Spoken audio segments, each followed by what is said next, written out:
melihat Tuhan Yesus yang mau turun ke dunia, mau menjelma jadi manusia, menyelamatkan kita semua. Mari kita berdoa. Terima kasih Tuhan Yesus, kami mengucap syukur. Kami punya Tuhan yang luar biasa. Kami bersuka cita karena Tuhan Yesus mau menjadi manusia untuk menebus dosa kami. Kami sangat berterima kasih buat kasih Tuhan yang sungguh luar biasa bagi kami. Tuhan, kami mau merayakan kelahiran-Mu di dunia ini pada hari ini. Biar kami bisa bersuka cita di dalam Engkau, mengucap syukur di dalam Engkau. Engkau sudah datang ke dunia menyelamatkan manusia, menyelamatkan keluarga kami. Kami mengucap syukur. Tuhan, biar puji-pujian dan penyembahan kami memuliakan Engkau. Kami semua diberkati. Saat kami pulang, kami tidak pulang dengan hati yang hampa, tapi kami ada rasa yang bersuka cita, penuh karena Tuhan yang sangat baik bagi kami. Segala pujian, hormat, kemuliaan hanya bagi Engkau Tuhan. Di dalam nama Tuhan Yesus kami berdoa dan mengucap syukur. Haleluya. Amin. Saya undang kita semua bangkit berdiri. Kita mau bersuka cita di dalam Tuhan. Kita mau katakan, hai mari berhimpun dan bersukaria.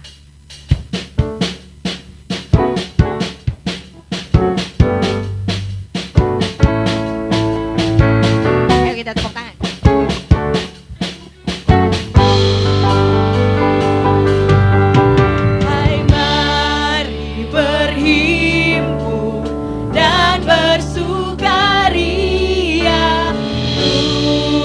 Semua ke Bethlehem.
buat Tuhan Yesus yang sungguh baik.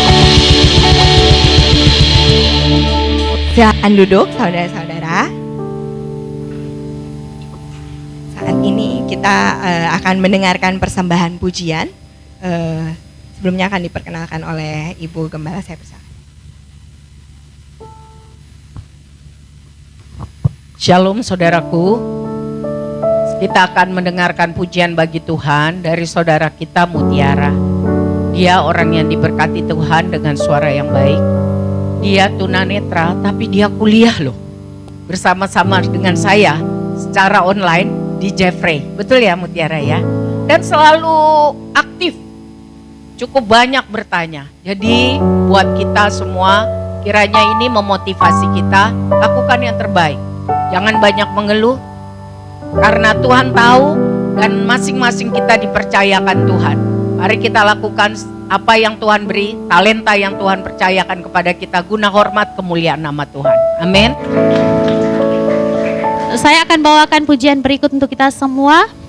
Pujian yang mengingatkan kita bahwa kedatangan Tuhan memberikan pengharapan bagi kita semua.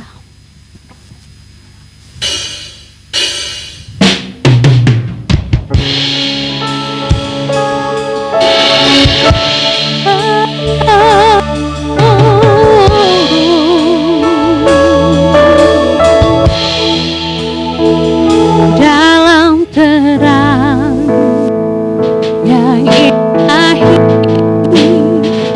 Raja damai telah lahir.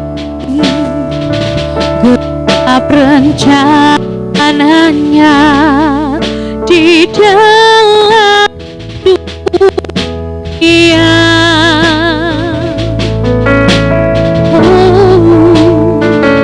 Putra Tunggal Maha Kudus, satu-satunya penebus, datang ke dunia sebagai jawaban.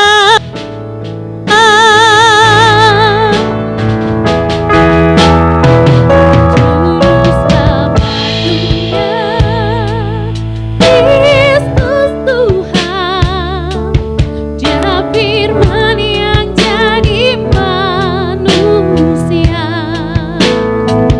bawa pengharapan bagi kita.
karena saya termotivasi dengan salah satu perkataan Yesus bahwa kita dibuat bukan saja hamba, tetapi kita juga diangkat sebagai anak, sebagai sahabat. Karena apa? Karena hamba tidak tahu apa yang dikerjakan oleh tuannya, tetapi kita bukan hanya sekedar hamba. Kita adalah anak yang benar-benar kita memahami, mengerti akan rencana Tuhan dalam kehidupan kita. Berikut lagu pujian lagu ini saya ciptakan sendiri dengan pertolongan Tuhan. Kau yang membentuk diriku, Kau jadikanku berharga di matamu. Kau memulihkan hidupku, Kau jadikanku lebih dari hamba. Kau yang membentuk diriku, Kau jadikanku berharga di matamu. Kau memulihkan hidupku, Kau jadikanku lebih dari hamba. Semua yang ku terima darimu lebih dari yang pernah ku rasakan. Rancanganmu terbaik bagiku, karyamu sempurna di dalam hidupku.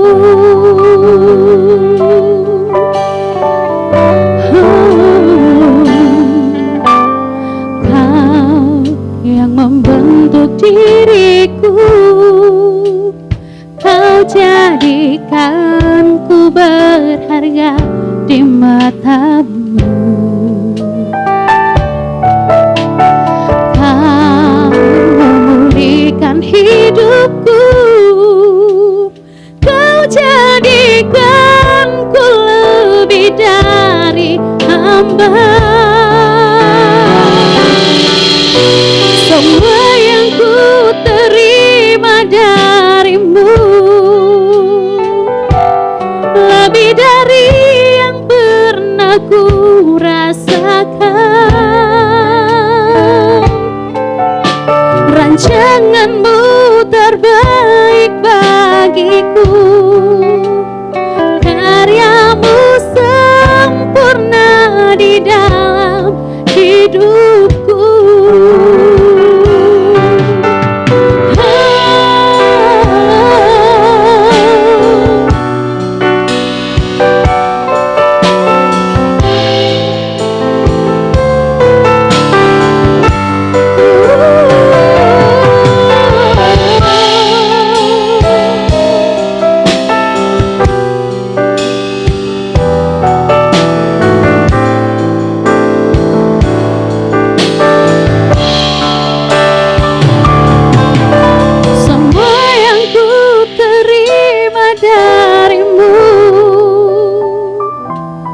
Lebih dari yang pernah ku rasakan. Rancanganmu terbaik bagiku, karyamu sempurna di dalam hidupku. Karyamu sempurna di dalam hidupku. Sempurna di dalam hidupku.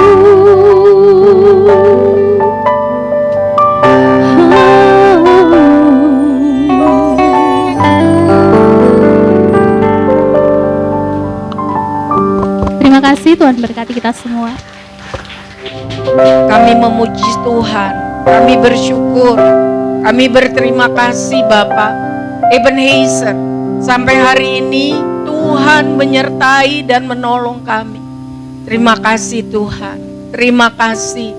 Terima kasih, terima kasih, terima kasih, terima kasih. Segala puji, hormat, syukur bagi Tuhan. Tuhan baik, Tuhan sabar, Tuhan setia. Kasih Tuhan sempurna dan susah. Tuhan menghibur kami. Waktu kami bingung, Tuhan mengajari kami. Kami bersyukur Tuhan baik, Tuhan setia. Waktu kami sakit, Tuhan memberi kami kekuatan, kesembuhan. Waktu kami buntu, Tuhan mengajar dan memberi hikmat dan jalan keluar. Terima kasih Tuhan Yesus. Terima kasih Tuhan Yesus. Terima kasih Tuhan Yesus. Terima kasih. Biar puji-pujian kami dan puji-pujian saudara kami Mutiara menyenangkan hati Tuhan. Jadi hormat, kemuliaan Tuhan. Kami buka hati kami, sucikan, kuduskan kami, ampuni dosa kami. Tolong kami mengampuni orang yang bersalah kepada kami, supaya tidak ada penghalang antara kami dengan Engkau ya Bapa. Supaya doa kami didengar Tuhan. Urapi kami semua. Kami mau mendengar dan menjadi pelaku firman. Kami rindu Tuhan melawati keluarga kami.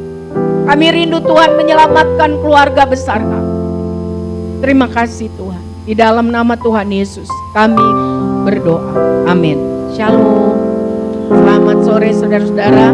Puji Tuhan, kita sudah dengar 2 lagu yang baik sekali dari saudara kita Mutiara. Kalau kita melihat dia, positive thinking, bisa mencipta lagu, ciptakan sendiri itu kan. Dan kata-katanya bahwa apa yang Tuhan buat di dalam hidupnya sempurna. Kita malu kalau kita masih mengeluh, tidak bersyukur. Kiranya puji-pujian ini dan kehadiran Mutiara di tempat ini memotivasi kita untuk banyak bersyukur, percaya Tuhan baik, yakin bahwa Allah turut bekerja dalam segala hal untuk mendatangkan kebaikan. Bagi semua orang? Tidak. Bagi yang percaya dan sungguh-sungguh mengasihi Dia. Tuhan tolong kita semua. Saudara, hari ini kita akan mempelajari firman Tuhan seperti apa yang disampaikan oleh PGI dan KWI, bahwa Allah hadir untuk menyelamatkan keluarga. Lilin putih sudah dinyalakan semua. Hari kita bergembira karena Allah hadir menyelamatkan diri kita. Waktu kita mau percaya dan menerima Dia sebagai Tuhan dan Juru Selamat. Tapi tidak cukup di situ, Allah juga hadir mau menyelamatkan keluarga kita, keluarga besar. Amin. Ya. Saudara, keluarga yang pertama Bapak Adam dan Ibu Hawa. Kejadian 3 mencatat bahwa mereka memberontak dari kehendak Tuhan. Lalu Tuhan mengusir mereka dari Taman Eden supaya mereka pergi, usahakan sendiri hidup mereka dari tanah di mana mereka diambil. Ya, Tuhan menghalau manusia itu dari sebelah timur Taman Eden. Ditempatkannya lah beberapa kerub, itu pasukan malaikat dengan pedang yang bernyala-nyala dan menyambar-nyambar untuk menjaga jalan ke pohon kehidupan supaya Adam dan Hawa tidak masuk lagi. Kenapa mereka diusir? Kenapa Adam dan Hawa diusir? Mereka berontak dari kehendak Tuhan. Tuhan bilang A, mereka bikin tidak cukup, dan akibatnya mereka pergi diusir jauh dari hadapan Tuhan. Mereka punya anak namanya Kain dan Habel di dalam Kejadian 4. Kain juga mewarisi sikap pemberontakan terhadap firman Tuhan. Ini keluarga yang pertama loh. Bapaknya Adam, ibunya Hawa, anaknya ada Kain dan Habil. Bapak ibu pemberontak, tidak taat firman. Rupanya karakter kebiasaan itu ditangkap oleh anaknya yang namanya Kain. Mewarisi juga sifat berontak terhadap firman Tuhan, mau-maunya sendiri. Kejadian 4 ayat 3, 7, 11 dan 16 mencatat bahwa setelah beberapa waktu lamanya, maka Kain mempersembahkan sebagian dari hasil tanah itu kepada Tuhan sebagai korban persembahan. Dia petani. Selanjutnya, firman Tuhan kepada Kain, ya, adiknya Habel mempersembahkan seutuhnya hewan ternak yang dia pelihara. Habel mempersembahkan korban persembahan dari anak domba. Korban Habel diterima Tuhan, tetapi korban Kain tidak diindahkan, tidak diterima Tuhan. Kain jadi marah, sangat panas, mukanya muram. Bukan dia introspeksi, bukannya dia bertobat. Firman Tuhan kepada Kain, mengapa hatimu panas dan mukamu muram? Selanjutnya, apakah mukamu tidak akan berseri-seri jika engkau berbuat yang baik? Tapi jika engkau tidak berbuat yang baik, Kain, hati-hati, dosa sudah mengintip di depan pintu. Dosa sangat menggoda engkau. Belum, Pin? Dosa sangat menggoda engkau. Kain, engkau harus berkuasa atas dosa itu. Kuasai diri, Kain. Tapi Kain tidak peduli terhadap warning Tuhan. Dia bilang kepada Habelnya, pura-pura baik. Yuk, mari kita pergi ke padang. Ketika mereka ada di padang, tiba-tiba Kain memukul Habel adiknya, lalu membunuh dia. Karena apa? Iri hati. Hati-hati dengan iri hati. Hati-hati dengan tidak dengar-dengaran kepada firman Tuhan dan mau melakukan semaunya. Hati-hati. Firman Tuhan kepada Kain, di mana Habel adikmu itu? Kain bilang, aku tidak tahu. Apakah aku penjaga adikmu? Hei, mata Tuhan melihat apa yang saya perbuat. Tidak ada yang tersembunyi bagi Tuhan. Firman Tuhan, apa yang telah kau perbuat ini? Darah adikmu itu berteriak kepadaku dari tanah. Selanjutnya, maka sekarang Kain, terkutuklah engkau, terbuang jauh dari tanah yang mengangakkan mulutnya untuk menerima darah adikmu itu dari tanganmu. Wow. Siapa yang mengutuk Kain? Siapa yang mengutuk Kain? Tuhan. Karena keras hati, tidak mau dengar-dengaran perintah Tuhan, mau-maunya sendiri sampai dia membunuh adik. Maka sekarang terkutuklah engkau Kain. Terbuang jauh dari tanah yang mengangakkan mulutnya untuk menerima darah adikmu itu dari tanganmu. Artinya pergi kau jauh dari hadapanku. Bapaknya sudah diusir dari hadapan Tuhan, ibunya sudah diusir dari hadapan Tuhan, dan karena kali ini anaknya pun dikutuk dan diusir jauh dari hadapan Tuhan. Ayat 16 bilang dari Kejadian 4, lalu Kain pergi dari hadapan Tuhan, jauh dari hadapan Tuhan. Tadinya mereka hidup di hadapan Tuhan, Adam dan Hawa, tapi kekerasan hati, kebebalan, ketidak mau bertobat membuat dia diusir dari Eden. Anaknya lebih lagi dikutuk dan diusir. Mengerikan. Dosa pemberontakan telah dilakukan oleh keluarga yang pertama. Saudara-saudara, Mazmur 107 ayat 11 sampai 12 mencatat, karena mereka memberontak terhadap perintah-perintah Allah, menista nasihat yang maha tinggi, maka ditundukkannya hati mereka ke dalam kesusahan. Mereka tergelincir dan tidak ada yang menolong. Orang-orang yang hidup memberontak kepada perintah Tuhan, yang menghina, menganggap enteng nasihat firman Tuhan, maka Tuhan akan membiarkan kesusahan, tergelincir dan tidak menolong. Memberontak terhadap firman Tuhan itu adalah prototipe keluarga yang pertama. Yesaya 1 ayat 28 mencatat, tetapi orang-orang yang memberontak, orang-orang berdosa akan dihancurkan bersama. Dan orang-orang yang meninggalkan Tuhan akan habis lenyap. Jangan pikir itu cerita dulu-dulu. Itu hanya cerita keluarga pertama Adam Hawa, anaknya si Kain. Tidak.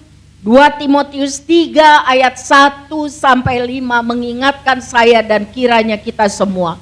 Pada akhir zaman dikatakan akan datang masa yang sukar, sulit. Manusia akan mencintai dirinya sendiri alias egois. Dan menjadi hamba uang alias mata duitan.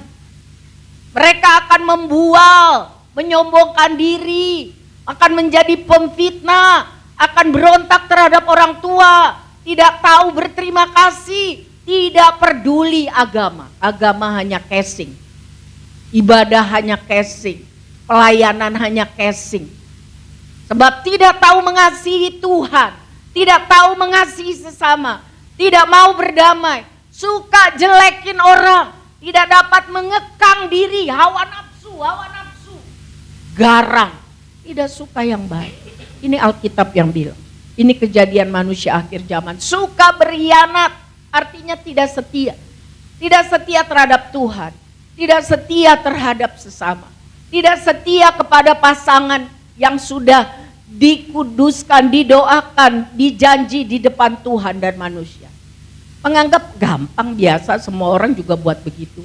Gak berpikir panjang, pikirannya pendek, tidak bertanya Tuhan, pokoknya gua mau, gua lakukan. Berlagak tahu, sok tahu, lebih menuruti hawa nafsu keinginan daripada taat menuruti Tuhan Allah. Secara lahiriah, wah ini yang mengerikan. Mereka kelihatannya menjalankan ibadah. Kelihatannya rajin beribadah, kelihatannya pelayanan, tetapi pada hakikatnya mereka memungkiri kekuatan ibadah itu. Karena kalau orang suka sungguh-sungguh beribadah, Tuhan Roh Kudus akan menegur kelakuan yang salah dan dia akan bertobat. Tapi kalau sudah bilangnya rajin beribadah, rajin pelayanan, tanda kutip, tapi kelakuannya masih seperti yang dulu, jauhi mereka. Itu firman Tuhan bilang.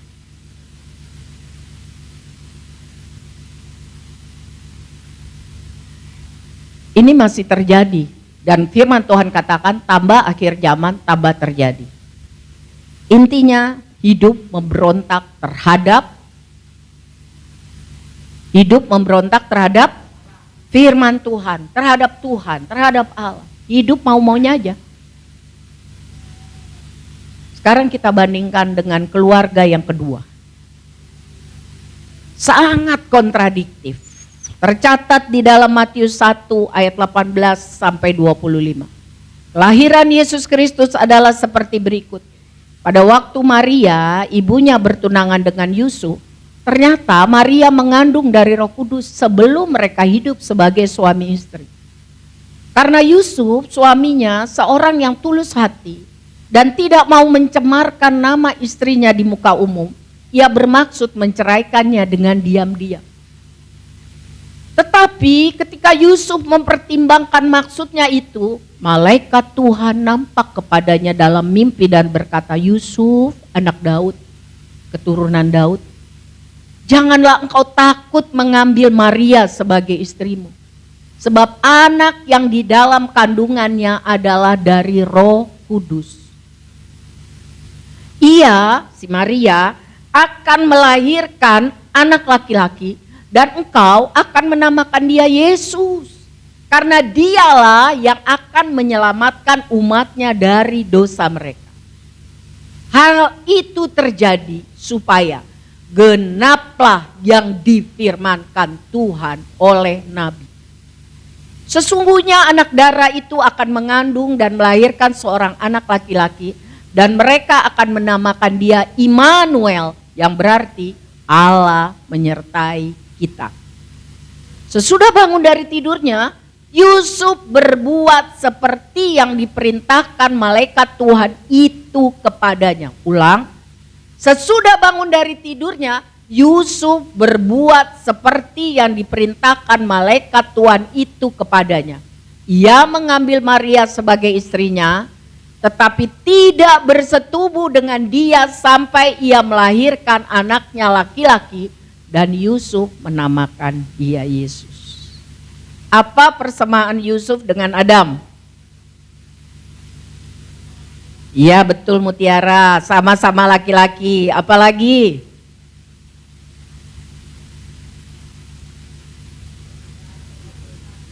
Sama-sama kepala keluarga. Iya betul Ibu Anita. Sama-sama dengar firman Tuhan, sama-sama dengan instruksi Tuhan. Apa bedanya? Yang satu memberontak, yang satu taat. Dia menguasai diri, selain taat, dia tidak bersetubuh dengan Maria. Jadi Yesus murni 100% roh Allah yang dikandung di dalam kandungan Maria. Kita sudah belajar kemarin minggu lalu, sesudah Yesus lahir, Maria dan Yusuf dikaruniai 4 anak laki-laki dan beberapa anak perempuan. Kalau saudara datang hari Minggu, saudara tahu nama-namanya ada. Oke, sekarang kita lihat Lukas 1 ayat 26 sampai 38.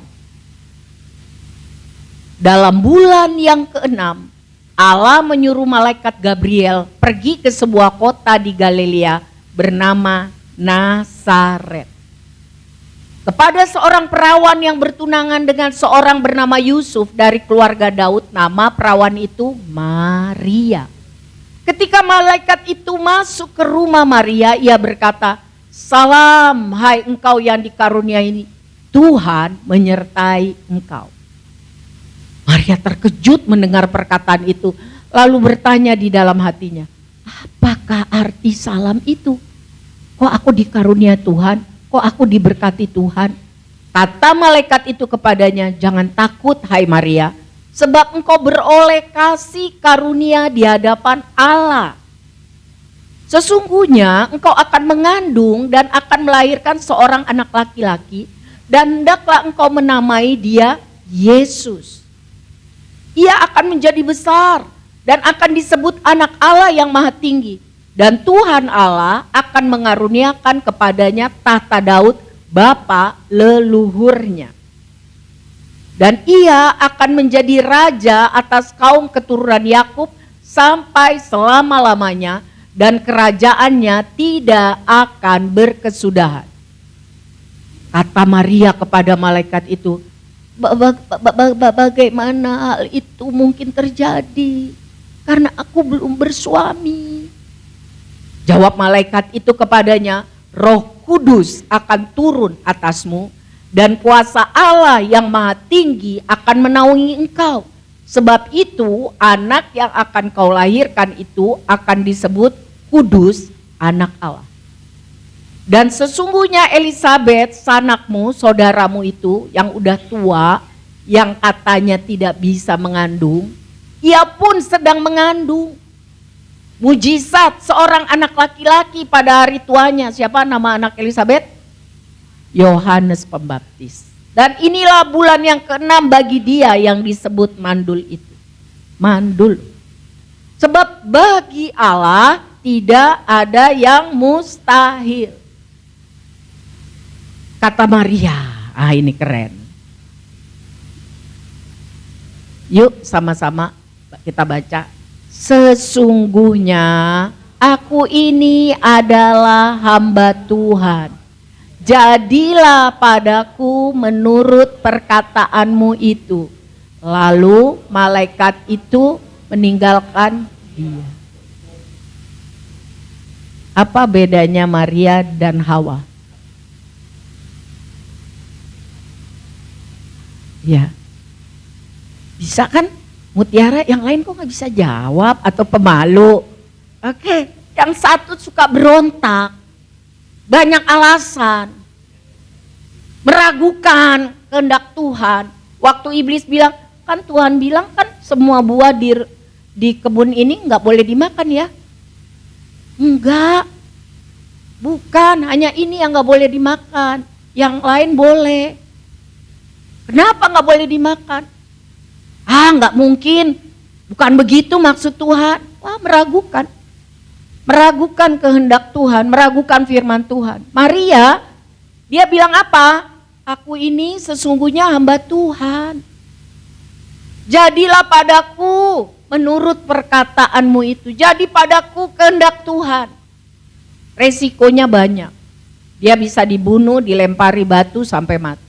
Itu hukum Yahudi saat itu. Dan keluarganya akan dipermalukan. Dianggap tidak bisa urus jaga anak. Jadi taat firman Tuhan juga bukan berarti hidup lancar jaya, mulus. Ada masalah, tapi ada Tuhan yang akan menolong, memberi kekuatan. Amin. Nanti kita akan lihat. Ya, jadi saudara, keluarga yang pertama keluarga pemberontak, melahirkan anak pemberontak. Betul? Keluarga kedua pasangan suami istri yang taat.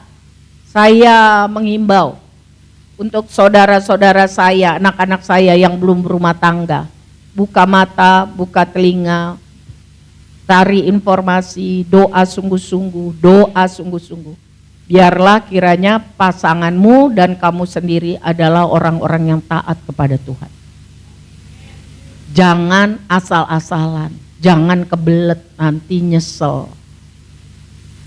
Ya, nanti nyesel.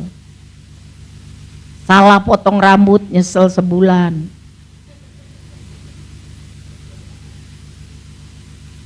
Salah jodoh, seumur hidup. Gak bisa bilang pulangkan saja.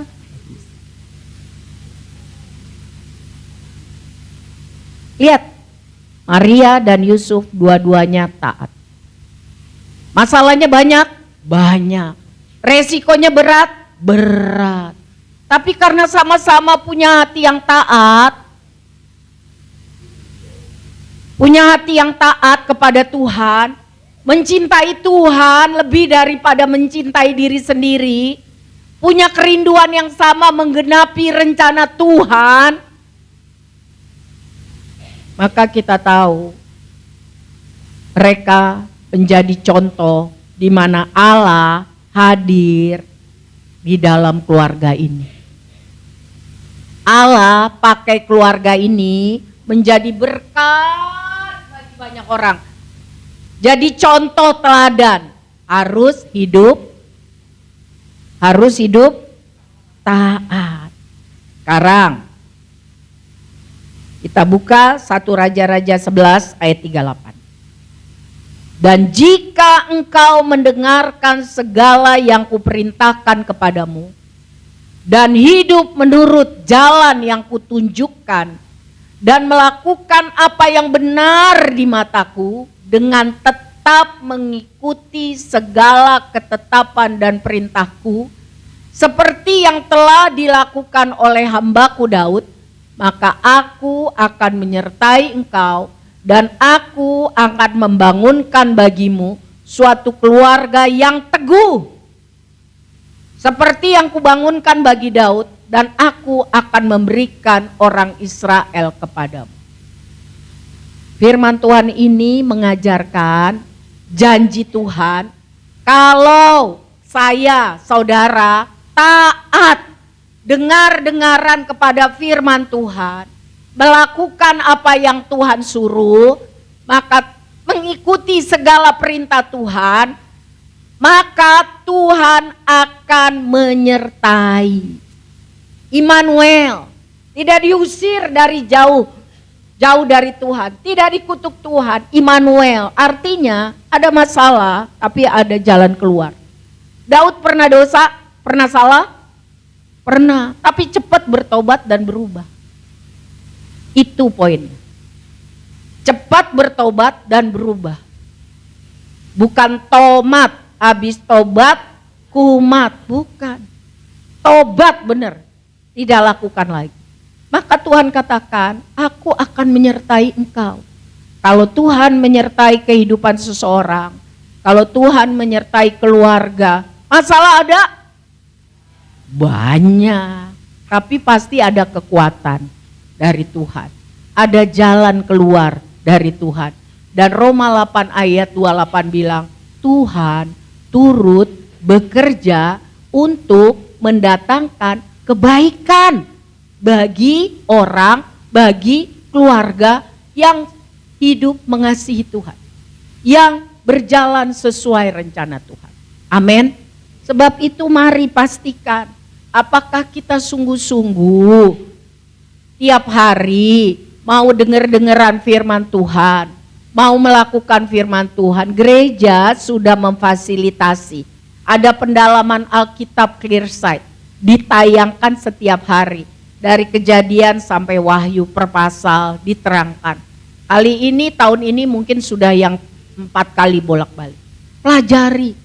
Pelajari supaya tahu apa yang Tuhan mau. Dan lakukan. Janji Tuhan, Tuhan menyertai orang-orang yang taat. Tadi kita sudah lihat dari keluarga pertama, karena mereka pemberontak, maka mereka diusir jauh dari Tuhan, bahkan dikutuk. Ini pilihan. Kita mau keluarga kita disertai Tuhan, atau diusir jauh dari hadapan Tuhan, bahkan dikutuk.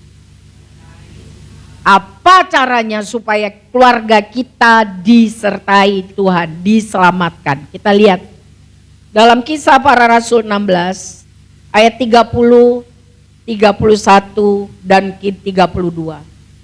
Kisah Rasul 16 ini kisah mengenai Paulus dan Silas. Karena mereka memberitakan Injil dengan berani, mereka dipenjara. Di penjara yang paling bawah, yang paling gelap, diikat kaki, diikat tangan. Tidak salah, berbuat baik, melakukan pertolongan bagi banyak orang susah. Kalau kita mengalami seperti itu, gak usahlah di penjara. Kita udah buat baik, tapi orang menganggap kita jahat, kita difitnah. Apa yang kita lakukan? Hah? Lapor polisi. Wah, Mutiara, lapor polisi. Apalagi yang kita lakukan? Hah? Protes. Apalagi yang kita lakukan? Ayo. Halo, ada orang di sini selain Mutiara dan Evra? Maaf lupa. Ada, kok nggak jawab? Kalau misalnya kita lakukan yang baik, Paulus dan Silas lakukan yang baik. Mereka memberitakan Injil, menolong orang susah, menyembuhkan orang sakit. Di penjara loh, di penjara yang paling gelap, di bawah, diikat kaki, diikat tangan. Kita nggak usah gitu. Kalau kita udah lakukan yang baik, terus yang kita terima yang nggak enak, yang nggak baik, apa yang kita lakukan? Mutiara bilang lapor polisi. Evra bilang protes. Apa yang kita lakukan, saudara? Hah? Wih, keren. Berarti udah mirip Rasul Paulus nih, Bu Anita. Apa yang kita lakukan?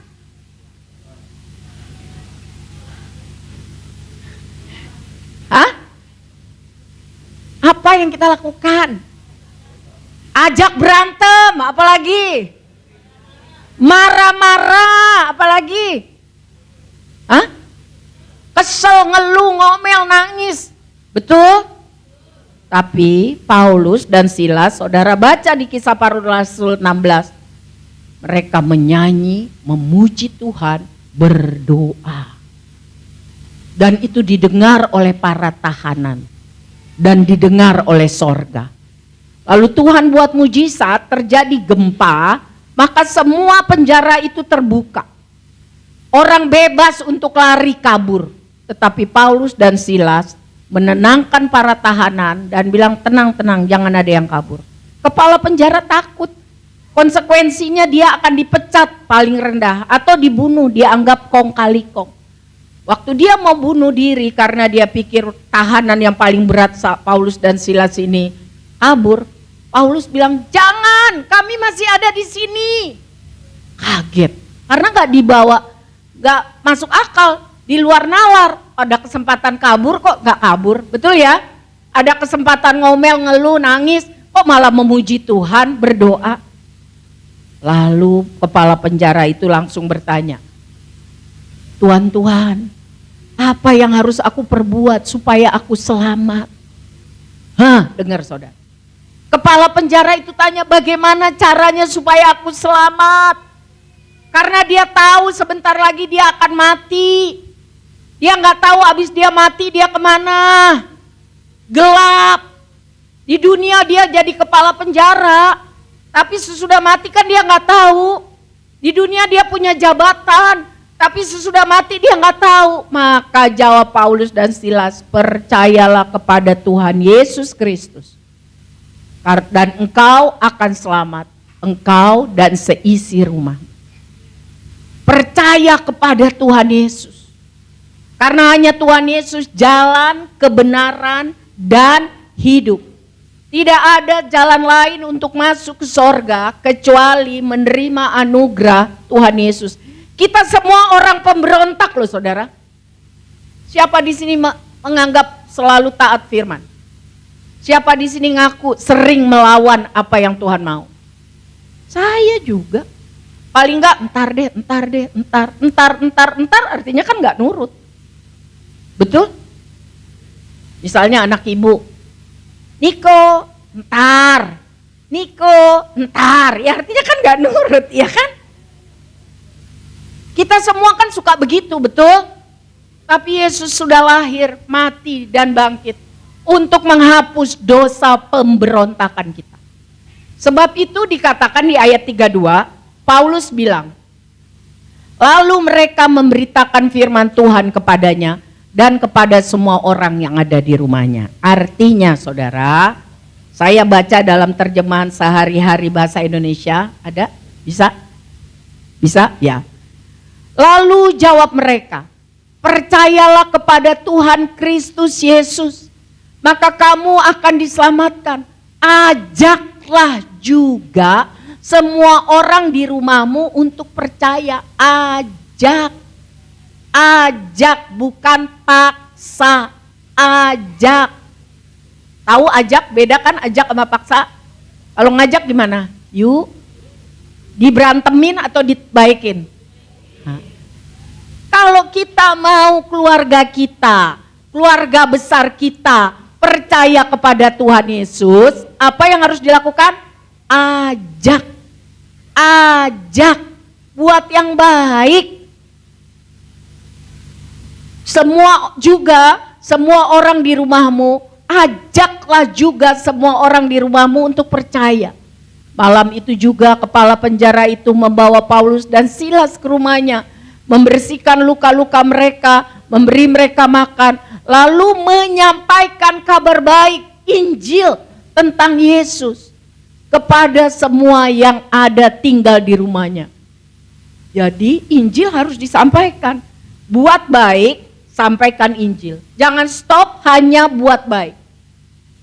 Buat yang baik, lalu sampaikan berita Injil. Persoalan dia mau terima atau tidak, itu bukan kapasitas kita. Buat baik, beritakan Injil. Tapi kalau kita marah-marah, pelit, ngeselin, mau gak dia mendengar Injil? Mau gak? Kalau kita sadis, mau gak dia mendengar berita Injil? Dia bilang pret. Gak mau. Jadi ajaklah, usahakanlah, buatlah yang baik. Lalu beritakan Injil. Jadi pemberitaan Injil itu harus dengan perkataan dan perbuatan. Mari ulangi. Memberitakan Injil itu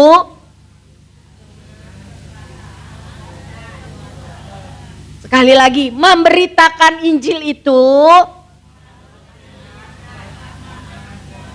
bilang sama saudaranya yang sebelah, ingetin, lu kalau marah-marah terus, ngomel-ngomel terus, galak-galak terus, pelit-pelit terus, sadis-sadis terus, mana mau dia mendengarkan Injil.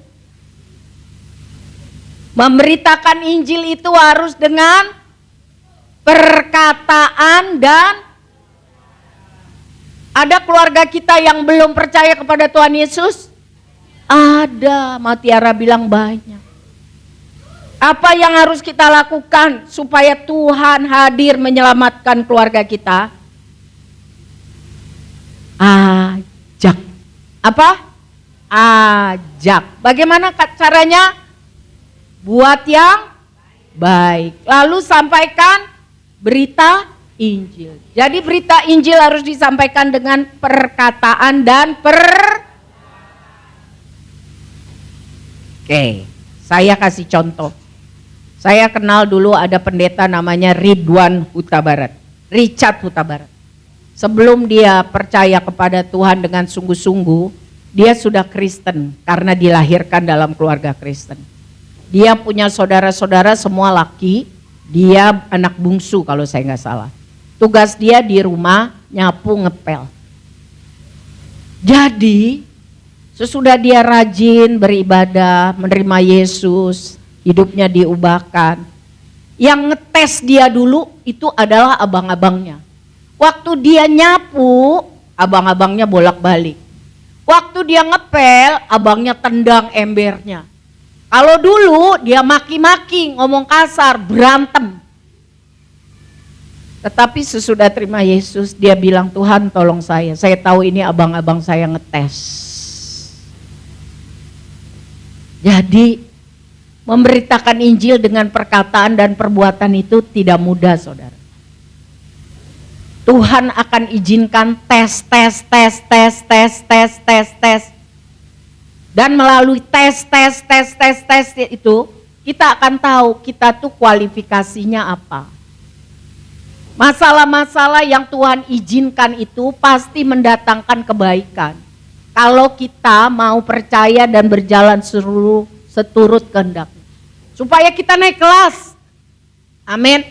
Naik kelas dalam iman. Amin. Naik kelas dalam karakter. Amin. Bagaimana karakter mau dibentuk kalau semuanya orang-orangnya baik, semuanya orang-orangnya mengerti, semuanya orang-orangnya sabar. Wah, itu di sorga, gak perlu dites lagi. Tapi kalau di dunia, di dalam keluarga, siapa di sini punya saudara? Apakah selalu damai di bumi atau sering berantem? Tes. Keluarga itu bukan hanya keluarga di rumah, di gereja juga. Keluarga Allah. Gereja itu bukannya udah di sorga. Di sorga nanti semua kita pakai baju putih, atas kepala mahkota emas. Tetapi di dunia ada yang kolerik, ada yang melankolis, ada yang kalau ngomong ngegas, macem-macem, betul? Terus gimana? Segala sesuatu Tuhan katakan, ya, kita semua akan diuji. Bagaimana cara kita bisa memenangkan banyak jiwa sesudah kita dimampukan Tuhan dan kita mau bersedia untuk memberitakan Injil dengan perkataan dan sekali lagi memberitakan Injil dengan perkataan dan perbuatan. Ayo, memberitakan Injil dengan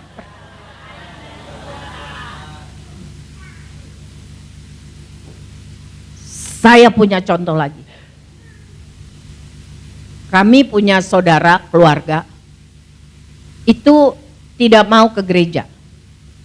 Sudah didatengin ulang-ulang. Dia bilang biar malaikat yang datang juga saya nggak mau ke gereja kalau hati saya nggak tergerak. Tapi kami terus mendoakan dan berbuat baik. Perhatikan kata terus mendoakan dan berbuat baik. Kurang lebih 20 tahun. Akhirnya dia boleh percaya kepada Tuhan Yesus. Dan sesudah itu meninggal. Sayang kan?